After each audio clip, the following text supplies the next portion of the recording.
So here I have my wakelet collections. I have my 2 for this class.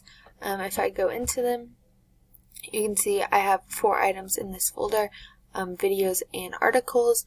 I can easily read them if I go into reading mode and just quickly see them, or I can say visit the original and it'll take me to the website that it's originally from.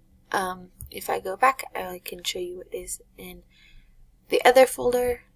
So this is my second folder, which also has some YouTube videos that you can see are linked in there, as well as articles.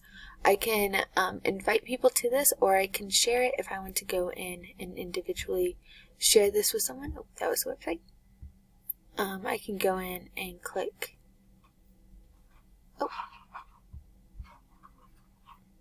I can click share, and then send a link to someone.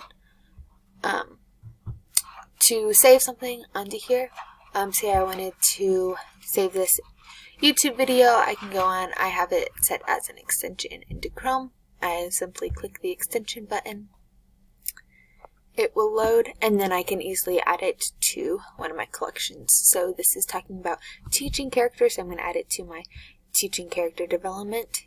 And then if I go back over, go back out, teaching character development, and now this video is saved.